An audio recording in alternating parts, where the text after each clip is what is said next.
Hello everyone, कैसे हैं आप सभी। उम्मीद करती हूँ कि आप सब बहुत अच्छे होंगे।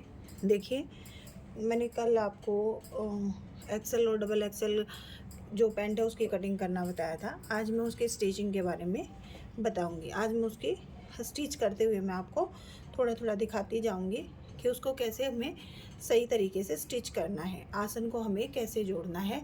तो एक एक करके मैं आपको दिखाती जाऊंगी। देखिए, मैंने इसका आसन जोड़ लिया है। यहाँ तक मैंने आसन जोड़ा है और यहाँ से ये देखिए मैंने 1.5 इंच के करीब इसको नहीं जोड़ा, इसको खुला छोड़ा। देखिए, ये मैंने 1.5 इंच के करीब इसको नीचे से खुला छोड़ दिया। ये आसन बाकी मैंने जोड़ लिया है और इसमें मैंने ये देखिए यहाँ पर अपनी जो 1 इंच का हमने कपड़ा लिया था उसमें हमने प्लेट्स लगा लिए। ठीक है, इस तरह से हम पहले आसन जोड़ेंगे और फिर उसमें प्लेट्स लगा लेंगे। और ये हमारा आगे का हिस्सा है। देखिए, जो यहाँ भी मैंने इसको 1.5 इंच खुला रखा है। ठीक है, तो इस तरह से जब भी हम स्टिचिंग करेंगे ना पैंट की, तो आसन जब जोड़ेंगे तो उसको नीचे से 1.5 इंच खुला रखेंगे।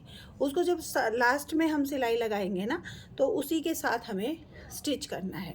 ठीक है, इस बात का हमें ध्यान रखना है। और कितनी चौड़ाई लेनी है, तो उसकी जो चौड़ाई लेंगे हम वो 4.5 इंच लेंगे। ठीक है, हमारी 1.5 पौने 2 के करीब वो हो जाती है रबड़।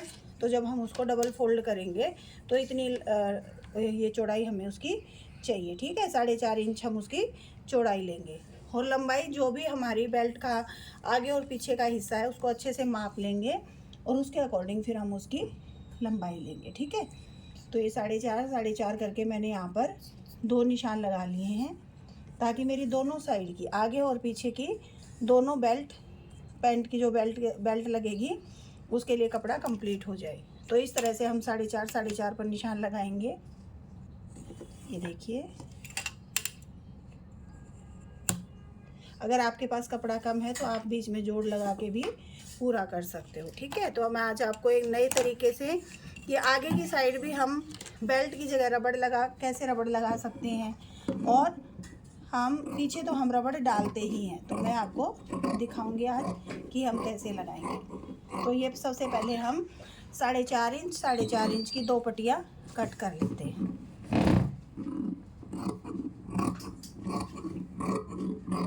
4.5 की हमने ये देखिए 2 पट्टियाँ कट कर ली है, जिससे हमारा आगे और पीछे का हिस्सा है वो कवर हो जाएगा।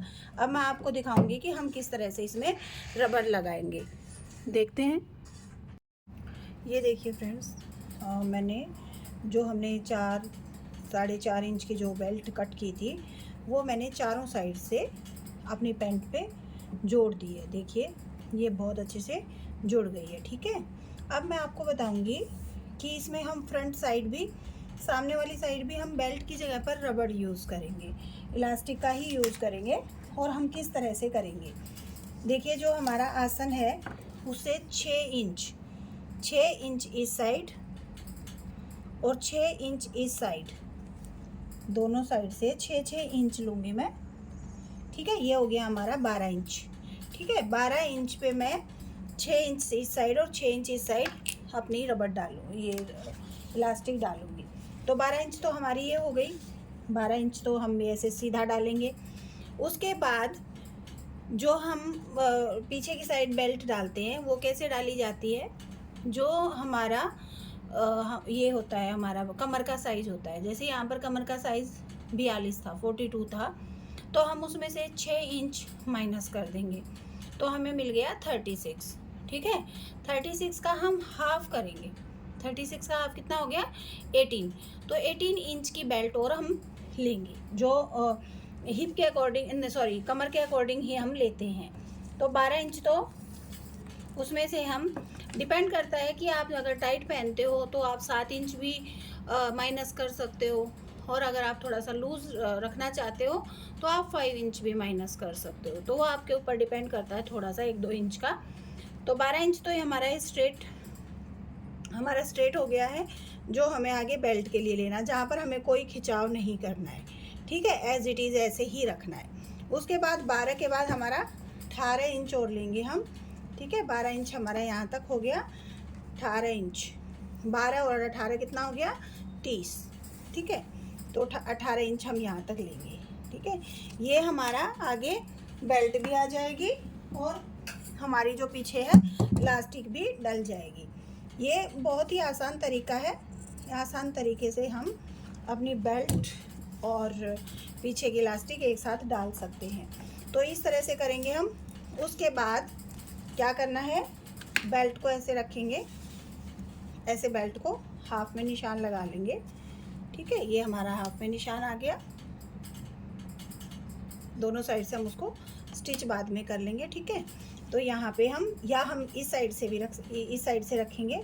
ठीक है, यहाँ पे हमने रखा, ये ऐसे रखा गया ये, और यहाँ 6 इंच पे और यहाँ 6 इंच पे इसको हम स्ट्रेट रखेंगे, बिल्कुल नहीं खींचेंगे। और हम एक एक सिलाई यहाँ पर लगा देंगे, यहाँ पर एक एक सिलाई लगा देंगे और फिर इसको फोल्ड करते हुए और बाकी रबड़ को खींचते हुए पूरी ऊपर की कमर में हम अपनी रबड़ डाल देंगे। ठीक है, एक बार मैं सिलाई करके और रबड़ डाल के भी आपको दिखाती हूँ कि कैसी फिनिशिंग आएगी हमारी और हमें आगे कैसे करना है।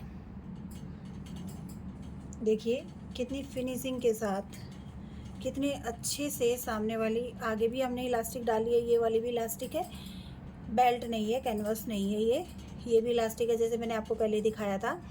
और ये देखो बैक साइड में इलास्टिक डल गई है। देखो कितने अच्छे से, कितनी फिनिशिंग के साथ ये बेल्ट बन के तैयार हो गई है ना। ये देखिए पीछे से भी और आगे से भी। तो इस तरह से ये जो बेल्ट बनाने का तरीका है बहुत ही आसान है। आप इसको एक बार ट्राई करके देखिए। आपको जो आप कैनवस से जो बेल्ट बनाते थे ना, उससे बहुत इजी लगेगा, क्योंकि उसमें हमें बार बार यहाँ पर सिलाई करनी पड़ती थी, है ना। और इसमें हम एक साथ पूरे राउंड में अपना कपड़ा जोड़ेंगे 4.25 मीटर, 4.25 इंच, 4.5 इंच। ठीक है, और उसके बाद उसको फोल्ड करते हुए हम इसमें इलास्टिक डाल देंगे और यहाँ से हम इसको दोनों साइड से 6-6 इंच पे हम इसको फिक्स कर देंगे, स्टिच कर देंगे, ताकि ये यहाँ से हिले नहीं। और बाकी जो रबर है उसको खींचते हुए इस तरह से डाल देंगे। तो हमारा जो बेल्ट है वो बहुत अच्छे से बनकर तैयार हो गई है। तो इस तरह से, इस तरीके को आप भी आजमाइए। देखिए मैंने ना इस पर नीचे से साइड से इसको अच्छे से रबर डाल के तैयार कर लिया है। अब मैंने नीचे से जो मोरी है उसको प्रेस कर लिया है अच्छे से, जितनी मुझे फोल्ड करनी है देखिए उतना मैंने उस पर अच्छे से प्रेस कर लिया है। ठीक है, अब इसको मैं मतलब नीचे से ऐसे इसकी सिलाई नहीं करूँगी, ऐसे करके सिलाई नहीं करूँगी। इसको मैंने इस पर प्रेस कर लिया है। मैं इसको दोनों को ऐसे लूँगी और जो ये एक हिस्सा है उसको उठाकर ऐसे उठाएंगे और इधर की साइड फोल्ड कर देंगे इसके ऊपर। देखो ऐसे करके और ऐसे फोल्ड करके, और तब मैं इसकी सिलाई करूँगी। ठीक है, तो फिर जो ये यहाँ की सिलाई होती है वो गुम हो जाएगी, वो अंदर की साइड चली जाएगी। देखिए मैं आपको एक बार सिलाई करके दिखाती हूँ कि कैसे करनी है। ये देखिए ये इस तरह से जुड़कर तैयार हो जाएगी। ठीक है, ये यहाँ पे सिलाई नहीं आएगी। ठीक है, और यहाँ पर भी देखिए मैंने इसका आसन जोड़ दिया है। तो ये आसन जोड़ने के बाद देखिए इस तरह से आ जाएगा, जैसे हमारे पैंट का आसन होता है ना, दोनों अलग अलग स्टिच किया और फिर आसन को साथ में जोड़ दिया। तो इस तरह करने से हमारी पैंट में जो साइड से उठती है वो प्रॉब्लम नहीं आएगी। तो हमें इस तरह से सिलाई करते हुए अपनी पैंट को अच्छे से स्टिच कर देना है। देखिए अब ये